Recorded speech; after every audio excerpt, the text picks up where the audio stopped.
அனைவருக்கும் என்னுடைய பணிவான வணக்கங்களை தெரிவித்துக் கொள்கின்றேன். இன்று ஜூலை 4ஆம் தேதி. இந்த தேதி சரித்திரத்தில் ஒரு முக்கியமான தினம். இந்த நாளில்தான் சுவாமி விவேகானந்தர் அவர்கள் முக்தி அடைந்தார்கள். அவருடைய புண்ணிய திதி என்று நாம் சொல்லுவோம்.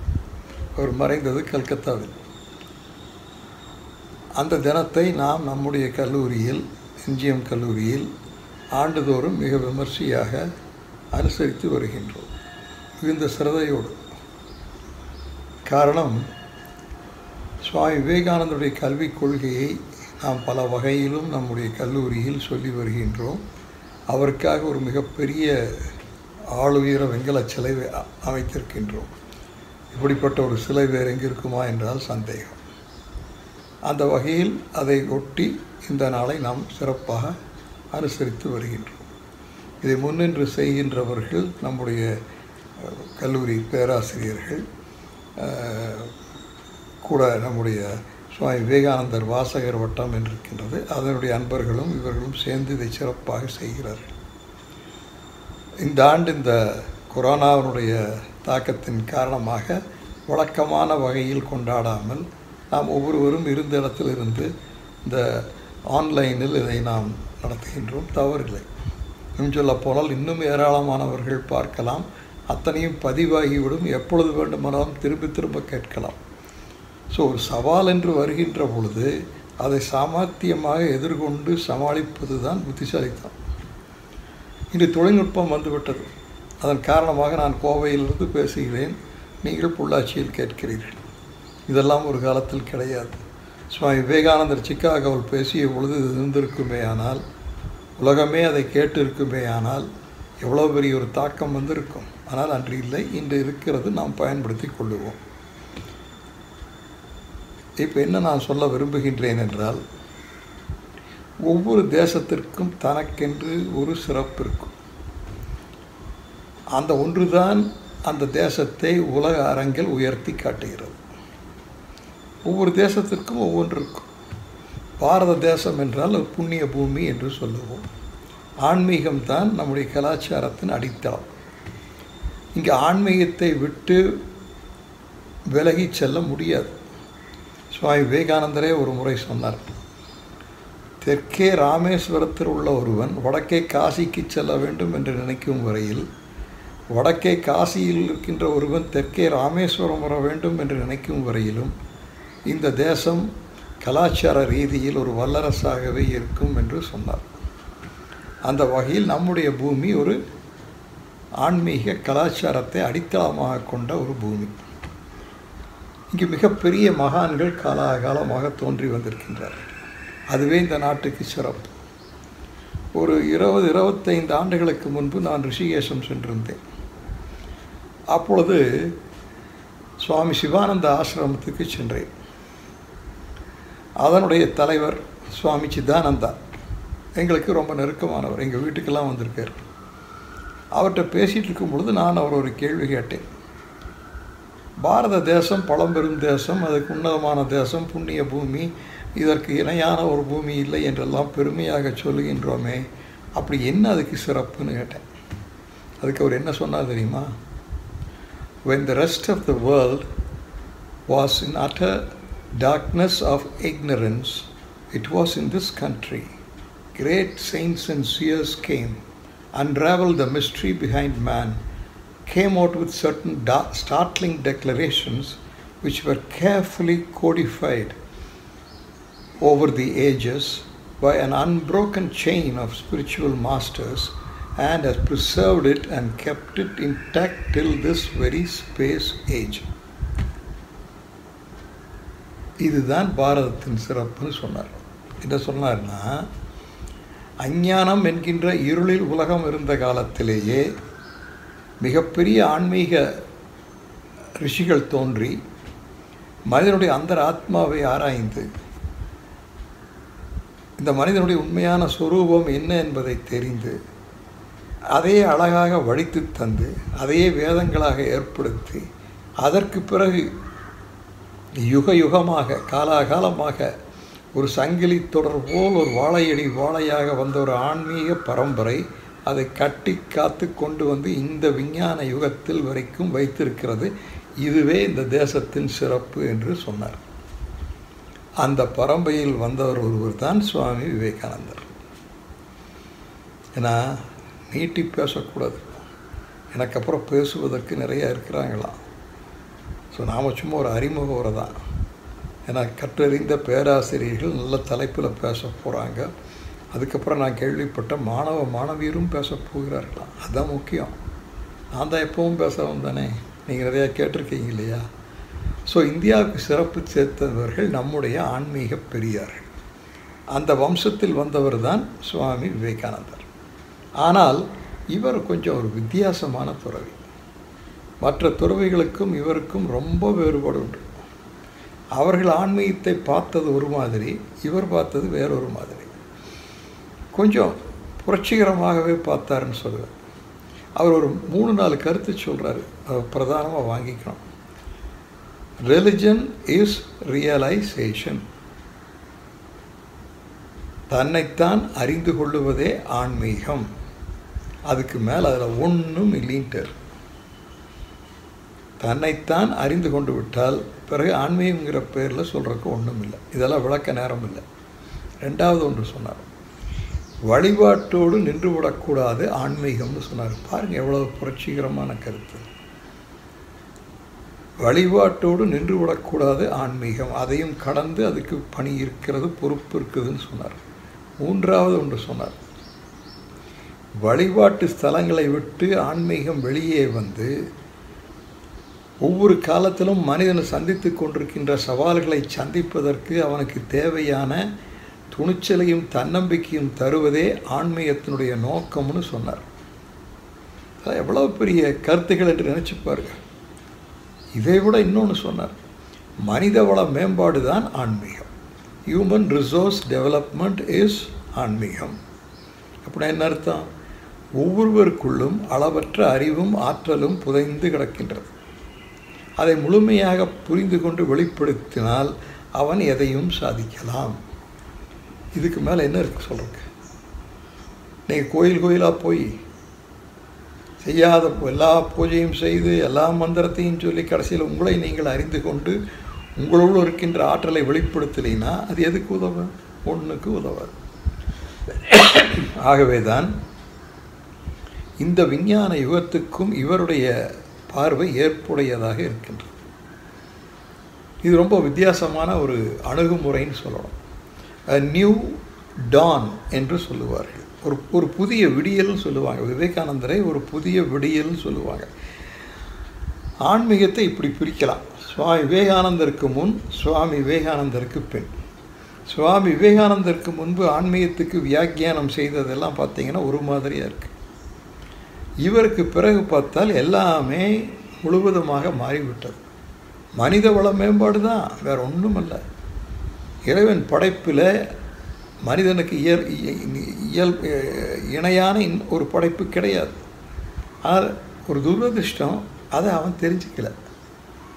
கொஞ்ச நேரம் தனிமையில் உட்கார்ந்து தியானம் செய்து தன்னுடைய பலம் என்ன பலவீனம் என்ன என்பதை தெரிந்து கொண்டு பலத்தை கொண்டு பலவீனத்தை போக்கி மிகுந்த உயரிய லட்சியத்தை வைத்து வாழ்ந்தால் he can achieve anything in life. மனிதா நீ மகத்தானவன் என்று சொன்னார். மனிதா நீ மகத்தானவன். நாம் என்ன நினைக்கிறோம்? நம்ம வந்தோம், இருந்தோம், போனோம். வந்தோம், படித்தோம், பட்டம் வாங்கினோம், ஒரு வேலைக்கு போய் சேர்ந்தோம், கை நிறைய சம்பாதிச்சோம், கல்யாணம் பண்ணிட்டோம், புள்ள குட்டியை பெற்றுட்டோம், அப்புறம் ஒரு நாள் ரிட்டையர் ஆகி வீட்டுக்கு வந்து ஓய்வாக இருந்துட்டோம். இதுவா மனித வாழ்க்கை? இதுக்கு ஒரு என்ஜிஎம் காலேஜ் வேணுமா? இதுக்கு ஒரு ஹியூமன் எக்ஸலன்ஸ் என்கின்ற ஒரு பாடத்திட்டம் வேணுமா? இதுக்கு ஒரு யோகம் தியானம் சொல்லித்தர வேண்டுமா? ஒன்றும் வேண்டாமே. உங்களுக்கு பாடத்தை சொல்லித்தரணும், பட்டம் வாங்க வழி செய்யணும், முடிஞ்சால் ஒரு வேலையும் வாங்கி தரணும், போயிட்டு வந்துடணும். இவ்வளவுதானே. This also expected after education institutions. But Vivekananda's education is just not that. Human resource development. அவர் என்ன சொன்னார் தெரியுமா? You are infinite. You are limitless. You can be what you want to be. All power is already in you.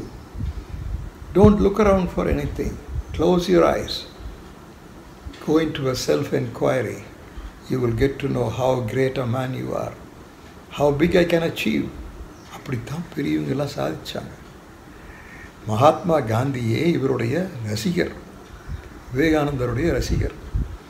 அவர் சொன்னது, சுபாஷ் சந்திர போஸ் சொன்னது, பண்டிட் ஜவஹர்லால் நேரு சொன்னது, ரவீந்திரநாத் தாகூர் சொன்னதெல்லாம் நான் சொல்ல போனேன்னா இன்றைக்கி பூரா நான் தான் பேசிகிட்டு இருப்பேன்.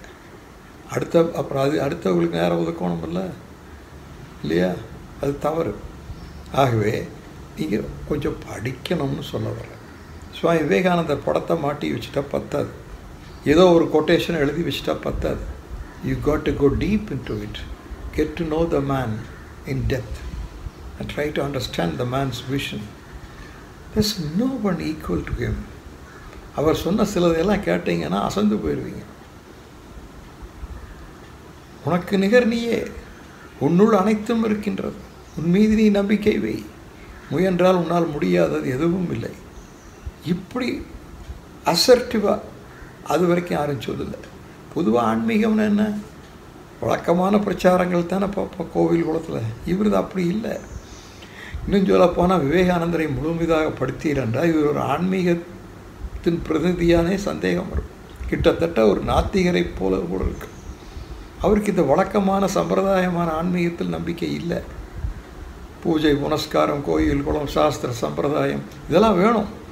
மனதில் ஒரு பக்குவத்தை ஏற்படுத்துவதற்கு அது உதவும்.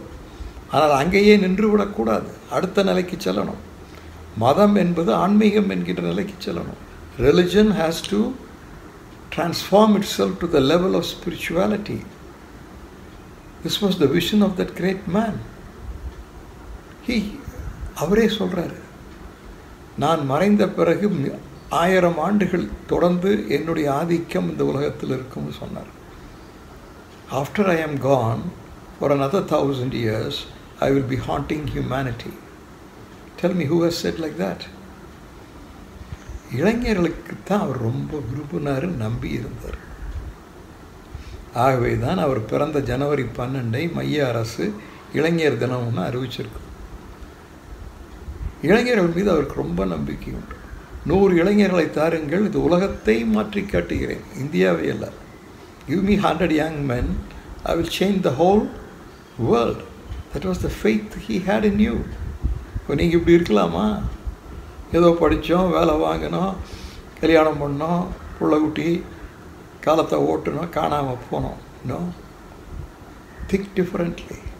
வித்தியாசமாக சிந்தியுங்கள், துணிச்சலோடு செயல்படுங்கள், மிக உயர்ந்த லட்சியத்திற்காக வாழ்க்கையை அர்ப்பணித்துக் கொள்ளுங்கள், செயற்கரிய காரியங்களை செய்து சரித்திரத்தில் இடம்பெறுங்கள். இந்த கல்லூரியில் படித்து போகின்ற மாணவர்கள் அந்த உறுதி எடுத்துக்கணும். This is just not yet another college, my dear youngsters. Please get to know. இந்த சந்தர்ப்பத்தை பயன்படுத்தி நம்முடைய பேராசிரியர்களுக்கு நான் சொல்லுவேன்,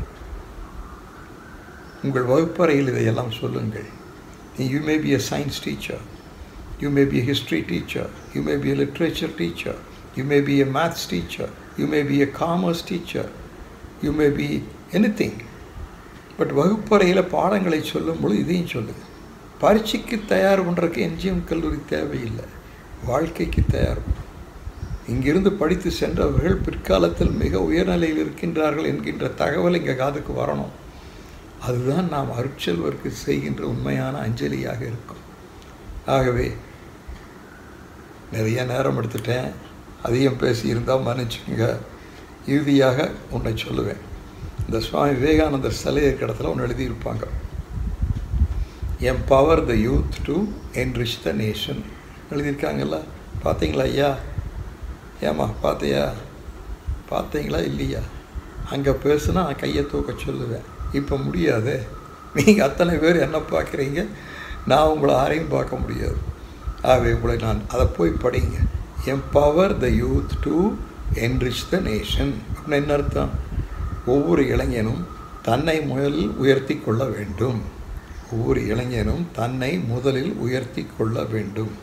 பிறகு அவனுக்கு வந்த உயர்வை கொண்டு அவன் உயர்வுக்கு காரணமாக இருந்த சமுதாயத்தை உயர்த்த வேண்டும். What a beautiful slogan. Empower yourself first. and then go to enrich the society that empowered you. All empowerment should not stop with empowering you. You got to expand. You got to embrace the whole of humanity. ஜாதி மதம் மண்ணாங்கட்டி எல்லாத்தையும் கடந்து உலகம் முழுவதும் ஒன்றாக கருத வேண்டும். அதுவே பாரத கலாச்சாரம். இந்த மலிவான சிந்தனைகளுக்கு இந்த நாட்டில் இடம் இல்லை. பறந்து விரிந்த நோக்கங்களை கொண்டிருக்கணும். அதுதான் விவேகானந்தருக்கு நீங்கள் செய்கின்ற அஞ்சலியாக இருக்கும். இந்த ஏற்பாட்டை எல்லாம் மிகச் சிறப்பாக இவர்கள் செய்திருக்கிறார். நான் கொஞ்ச நாளாக வர்றதில்லை, இருந்தாலும் அவர்களாக விரும்பி செய்கிறார். அதுதான் ஆச்சரியம். ஒரு காரியத்தை நல்லா கவனிங்கப்பா. பிறர் திருப்திக்காக ஒரு காரியத்தை பண்ணாதீங்க, அது சிறக்காது. உங்கள் திருப்திக்கு, உங்கள் ஆத்ம திருப்திக்கு ஒரு காரியத்தை செய்யுங்கள். இறைவன் தந்த ஒரு பொறுப்பு, ஒரு அரிய படைப்பு மனித பிறப்பு. இது மிக உயரிய சிந்தனைக்காக வாழணும். நான் சொன்னது போல் ஏதோ வந்தோம் இருந்தோம் போனோம் இருக்கக்கூடாது. ஆசிரியர்களுக்கு மிகப்பெரிய பொறுப்பு உண்டு. ஆசிரியர்களுக்கு இணையான இன்னும் ஒன்றும் கிடையாது. அது விவேகானந்தரே சொல்லியிருக்கார். A teacher is primarily a trainer. He has to train the mind. Should inculcate in every youth a high sense of national pride and patriotism, and he should emerge as an enlightened citizen and go to enrich the nation. This is the dream of Vivekananda. So, இந்த நல்ல நாளில் உங்களை எல்லாம் சந்தித்ததில் எனக்கு மிகுந்த மகிழ்ச்சி. நீங்கள் எல்லாம் நல்லா வாழ்க்கையில் மேலுக்கு வரணும், மிகப்பெரிய நிலைக்கு வரணும். வானமே எல்லை என்று மனதில் கொண்டு வாழணும்.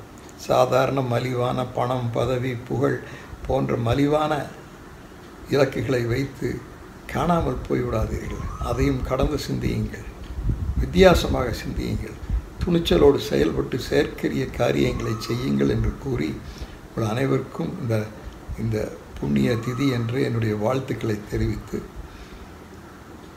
என்னுடைய உரையை நிறைவு செய்கின்றேன். இந்த வாய்ப்பு தந்த பேராசிரியர்களுக்கும் இந்த வாசகர் வட்டத்திற்கும் என்னுடைய நன்றிகளை தெரிவித்துக் கொள்கின்றேன். அனைவருக்கும் வணக்கம்.